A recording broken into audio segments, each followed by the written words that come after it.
Hello everyone, hope you all are doing great. So reverse tarot cards की reading को continue करते हैं और जो आज का हमारा कार्ड है वो है रिवर्स्ड 3 ऑफ वैंड्स, राइट। अब जो 3 ऑफ वैंड्स का कार्ड है ना, वो ग्रोथ का कार्ड है, ट्रैवलिंग का कार्ड है, ब्रॉड का कार्ड है and also it showing the immense growth. But जब रिवर्स में आता है तो ट्रैवलिंग का कार्ड, तो ट्रैवलिंग तो रहेगी, बट इसका मतलब ये है कि ट्रैवलिंग की अपॉर्चुनिटीज़ आपको आ रही है बट ट्रैवल करना नहीं चाहते, या तो आप इंटरेस्टेड नहीं हो या आप ऐसे फंसे हुए हो कि you are not able to go out और ट्रैवलिंग से आपको ज़्यादा फ़ायदा नहीं हो रहा है। तो रिस्ट्रिक्टेड मूवमेंट्स को ये दिखाता है because of some reasons, right. अब ये कार्ड जो है ना वो ये दिखाते हैं कि आप बहुत मेहनत कर रहे हो अपने फ्यूचर में आगे बढ़ने के लिए, बट आपको रिजल्ट्स नहीं मिल रहे, ठीक है। जितने आप मेहनत कर रहे हो उससे उतने रिजल्ट्स आपको नहीं मिल रहे और आपको ये भी नहीं समझ में आ रहा है कि अब आपको आगे क्या करना चाहिए। या तो इसका रीज़न हो सकता है कि maybe you need to change the way you work, और हो सकता है मे बी जिस डायरेक्शन में आप हो थोड़ा सा डायरेक्शन चेंज करनी पड़ेगी, जिस फील्ड में आप हो वो फील्ड। अगर ऐसा नहीं है तो आपको अपने काम करने का तरीका थोड़ा सा बदलने की ज़रूरत है, ठीक है। थोड़ा सा चेंज तो लाना पड़ेगा, बट इस ग्रोथ मिलेगी, बट राइट नाउ स्ट्रगल दिख रहा है, ठीक है। और बहुत सारे ऑब्स्टेकल्स, ब्लॉकेजेस को आप फेस कर रहे हो। जब भी आप कुछ करते हो ना, ये जो रिवर्स में ना ये ब्लॉकेजेस है जिसको आप अपराइट में हम देखते हैं आप क्रॉस करके जा सके कर रहे हो, बट रिवर्स में क्या है, वो ब्लॉकेजेस आ रही है। आपको ऐसा लगता है आपने कर लिया, मत ये चीज़ आप कर लोगे उसके बाद आपका हो जाएगा, मतलब आपको वो रिजल्ट्स मिलेंगे, बट फिर कोई ना कोई प्रॉब्लम आ जाती, कोई ना कोई जो आप सोचते भी नहीं हो ना, ऐसी प्रॉब्लम आई थी। कभी कोई पहले की प्रॉब्लम है जिसको आपको लगता है सॉर्ट आउट होगी, उसमें कोई इशू आ जाता है। तो कोई ना कोई प्रॉब्लम आप देख ही रहे हो, बट ये ऑल्सो इट ऑल्सो शोज कि you have not given up, right. अब जब ये रिवर्स में आते हैं इसका ऑल्सो ये भी मतलब है कि आपको अपने फ्यूचर के बारे में सोचने की ज़रूरत है, क्योंकि हो सकता है बहुत लोग हैं जो अभी तक डिसाइड ही नहीं कर पा रहे हैं, जो एक्शन नहीं ले रहे। तो this card ask you to take the action, क्योंकि बहुत केसेस में आपको दिखेगा कि बहुत लोग सोच तो बहुत कुछ रहे हैं but they are not taking action, और उनको ये भी पता है करना क्या है, कैसे है, बस एक्शन लेने में देरी है। प्रोकास्टिनेशन हो सकता है, कल कर लेंगे हो सकता है, या फिर थोड़ा लेड बैक एटीट्यूड हो सकता है, राइट।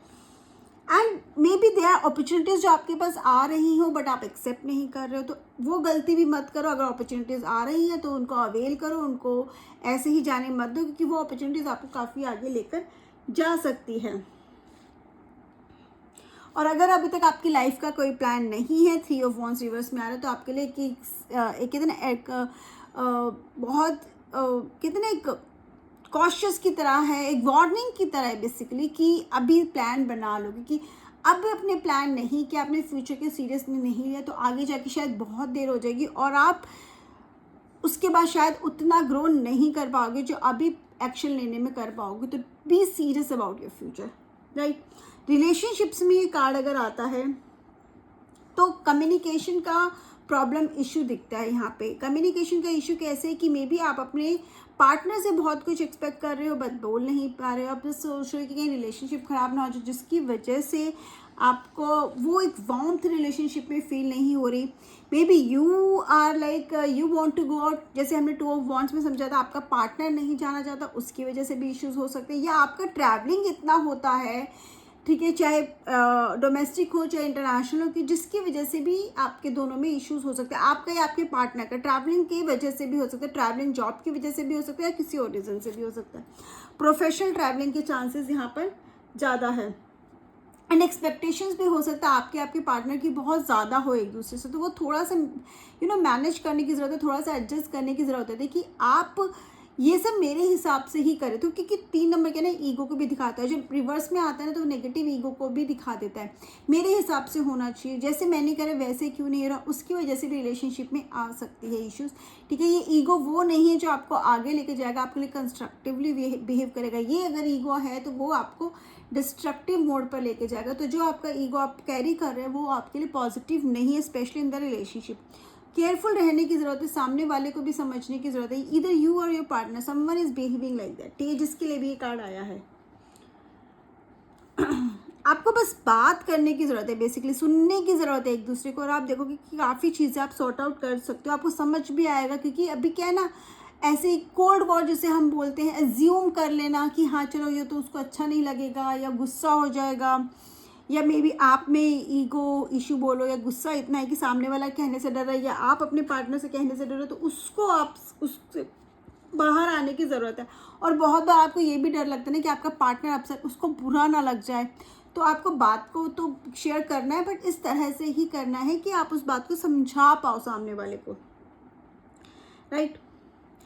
और अगर आप न्यू रिलेशनशिप में हो, ठीक है, तो शायद वहाँ पर भी आपको एडजस्ट करने में थोड़ा सा इशू हो रहा होगा, क्योंकि आपको वो वार्मथ फील नहीं है रिलेशनशिप में। आपको लग रहा है मैंने सोचा था बट ये वैसा है नहीं, तो वो ना थोड़ा सा आप कह सकते हो कंपैटिबिलिटी ही इशू हो सकता है। जो आपको एक सोलमेट लग रहा था, हो सकता है वो आपका सोलमेट भी हो, but you don't feel that way कि ठीक है, आपको इरिटेट हो रहे हो, आपको ऐसा लग रहा है कि कुछ ज़्यादा ही एग्जैजरेट करता है पर्सन, या कुछ ज़्यादा ही रिवर्स एक्सट्रीम्स दिख रहे हैं आपको, या फिर आप उसकी ड्रॉबैक्स पे या उसकी गलतियों पे, या आप कह सकते हो उसकी वीकनेसेस पे ज़्यादा फोकस कर रहे हो, बिकॉज यू आपको एक आपने इमेज बना ली है। Again this is for the person जिसके लिए आ रहा है, आप हो या आपके पार्टनर जो भी इमेज बना ली है, उस इमेज से शायद आप बाहर नहीं आना चाहते हो कि वो आपने तक कि आपका पार्टनर ऐसा होना चाहिए। जब वो एग्जैक्टली वैसा बिहेव नहीं कर रहा तो आप थोड़ा सा परेशान हो सकते हो, ठीक है।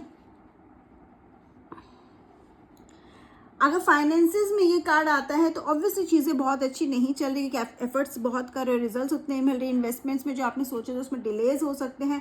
बट ये ऑल्सो दिखाता है कि इन्वेस्टमेंट में भी ना जब आप लेट्स से बहुत बड़ा कुछ ऐसा नहीं है कि लॉस होगा, कुछ होगा, लेकिन हाँ डिलेज ज़रूर रहेंगे आपके जितने रिटर्न्स है उसमें।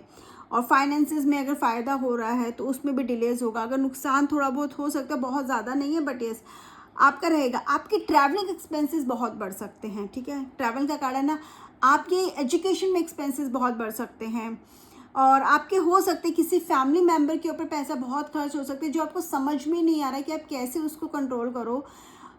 उनके भी अगेन उनकी किसी ट्रैवल में भी हो सकता है, उनकी एजुकेशन में भी हो सकता है, और इतना पैसा खर्च हो रहा है कि जो आपका बहुत सही चल रहा था अभी तक, उससे लग रहा है कि अब तो डे टू डे लाइफ को, तो ना हमारी पर्सनल नीड्स या हमारी डेली नीड्स फुलफिल करने में भी टाइम लग रहा है। मे बी आप अब्रॉड जा रहे हो पढ़ने के लिए, या आपकी फैमिली से कोई जा रहा है, उसके लिए आपको पैसा खर्च करना पड़ा, तो ये पैसे खर्च होने के चांसेस है।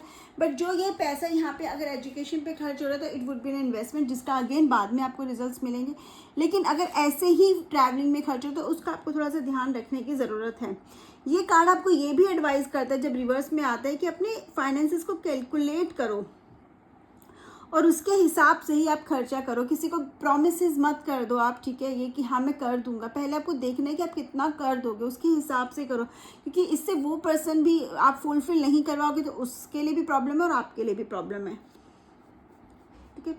So you need to just be careful कि एक्स्ट्रा वेगेंट होने के चांसेस यहाँ पर। एक्स्ट्रा वेगेंट मतलब ऐसा खर्चा जो शायद आप कंट्रोल कर सकते हो बट आपको लग रहा है आप कंट्रोल नहीं कर पा रहे हो, इस तरह का खर्चा होने के चांसेस है। बाकी इन्वेस्टमेंट्स में जो प्रॉफिट्स हैं जो भी आप करोगे उसमें डिले रहेगा, तो थोड़ा सा केयरफुल रहने की ज़रूरत ज़रूर है। अगर हम करियर की बात करें तो अगेन आप बहुत अपने एफर्ट्स पुट कर रहे हो अपने ऑफिस में, ठीक है, अपने बिजनेस में, बट अगेन आपको इतने रिजल्ट्स नहीं मिल रहे हैं। और कभी कभी तो आपको ये भी ऐसा लगता है कि आपने सही किया ना, ये काम करके, आपने ये जॉब ज्वाइन करके सही तो किया, कहीं आपने कोई गलती तो नहीं कर दी ये बिजनेस स्टार्ट करके, इस कंपनी में जॉब करके। और ये भी दिखाते हैं कि आपको बहुत सारे जॉब प्रपोजल्स आए, ठीक है, बट आपने काफ़ी जॉब प्रपोजल्स थे या बिजनेस प्रपोजल थे एक्सेप्ट नहीं करे, या तो आप उस टाइम बिजी थे, या आपको वो बहुत अट्रैक्टिव नहीं लगे, या आप उस टाइम कहीं और पे ऑक्यूपाई थे, आप नहीं कर सकते, जो भी रीज़न था, मे बी आप ट्रैवल नहीं कर सकते थे, मे बी वो बहुत दूर था, वट एवर द रीज़न, वो एक्सेप्ट नहीं करे। तो अभी आपको लग रहा है कि अगर आप वो कर लेते तो शायद आपका करियर प्रोस्पेक्ट ज़्यादा अच्छे होते। अब आप कुछ नए जॉब्स में ट्राई करना चाहते हो, ठीक है, न्यू एवेन्यूज़ को एक्सप्लोर करना चाहते हो, बट उसमें डिले होगा। करोगे, बिल्कुल करोगे, बट अभी एकदम से इमीडिएट एक्शन आपको नहीं लेना है। But yes you have a chance to go abroad, जिसमें टाइम डिलेज ज़रूर आएंगे बट चांसेस ज़रूर हैं। अगर ये कार्ड आता भी अब्रॉड के लिए तो अब्रॉड जाने के चांसेस है, बट डिले हो सकता है, रिमेंबर दिस। और ये जो सब चीज़ें हैं ना, डिलेज हो रहे हैं, रिजल्ट्स नहीं मिल रहे, आपको उतने बेनिफिट्स नहीं मिल रहे, उससे आप बहुत ज़्यादा फ्रस्ट्रेट हो गए हो, बहुत ज़्यादा परेशान हो गए हो, क्योंकि आप अपनी तरफ से एफर्ट्स कर रहे हो। ठीक है ना। अगर ये हेल्थ में आता है तो अगेन हेल्थ में इट वुड बी लाइक कि अब यहाँ पे अगेन हमें दिखते हैं कि ट्रैवलिंग की वजह से आपके हेल्थ इश्यूज बहुत हो रहे हैं। या तो आपने कहीं पे ट्रैवल किया, वहाँ पर आपको कोई हेल्थ इश्यू हो गया, या ट्रैवलिंग इतनी हो रही है कि आप अपनी हेल्थ पे फोकस नहीं कर पा रहे, आपके खाने पीने का इतना रूटीन नहीं हो रहा है, आपका वो एक कहते हैं ना, एक फॉलो नहीं कर रहे, रेगुलर डाइट नहीं फॉलो कर पा रहे, जिसकी वजह से आपको हेल्थ इश्यूज हो सकते हैं। कोई मे बी वेदर सूट नहीं कर रहा है, बॉडी की जो साइकिल है वो मैचअप नहीं कर पा रही है अलग अलग कंट्रीज़ में जाने की वजह से, या जनरली भी आपका डोमेस्टिक ट्रैवलिंग इतना हो रहा है कि बाहर का खाना बहुत हो जाता है, या टाइम पे खाना नहीं होता, जिसकी वजह से हेल्थ इश्यूज़ हो सकते हैं। मेजर हेल्थ इश्यूज़ नहीं होते, बट येस कोई फॉरेन इलनेस को भी ये दिखाता है। ऐसी बीमारी जो या तो बाहर से आई है, या आप बाहर गए हो, जिसको बोलते कि यहाँ पर नहीं वहाँ उस कंट्री में ज़्यादा, तो उस तरह की बीमारी भी आपको हो सकती है। स्ट्रेस लेवल को ये ज़्यादा दिखाता है, स्ट्रेस की वजह से भी आपको स्ट्रेस हो सकता है। ठीक है। जब भी आप ट्रैवल कर रहे हो, अगर आपकी जॉब ऐसी है, ठीक है, चाहे डोमेस्टिक हो चाहे फॉरेन हो, आपको थोड़ा सा ध्यान रखना है, स्पेशली आपकी खाने पीने का, क्योंकि खाने पीने का आपका जो रूटीन जब अफेक्ट होगा तो आपकी हेल्थ को अफेक्ट कर सकता है। अगेन मेजर इश्यूज नहीं है, but again I am saying जब भी ये कार्ड नंबर 3 का, ये वॉन्स का, 3 ऑफ वॉन्स का रिवर्स में आता है, तो फॉरेन को ज़रूर रिप्रेजेंट करता है। तो ऐसी इलनेस से भी आपको थोड़ा सा रखना पड़ेगा, जो में भी आपको किसी जगह पे जाके हो सकती है, या आप वहाँ के किसी ऐसे पर्सन से मिले या कॉन्टैक्ट में, तो आपको हो सकती है। तो थोड़ा सा वहाँ पर केयरफुल रहने की ज़रूरत है। बहुत ज़्यादा नेगेटिव नहीं है, बट ये कार्ड जब भी रिवर्स में आता है तो डिलेज को दिखाता है, फ्रस्ट्रेशन को दिखाता है, स्ट्रेस को दिखाता है, एंड ऑल्सो रिलेशनशिप में थोड़ा सा कम्युनिकेशन गैप को भी दिखाता है। तो आप ये देखो कहाँ पर आया है। ठीक है card. So if you still have a question, आप अपने क्वेश्चंस मुझे कमेंट सेक्शन में पूछ सकते हो। Bye bye, have a great day, take care.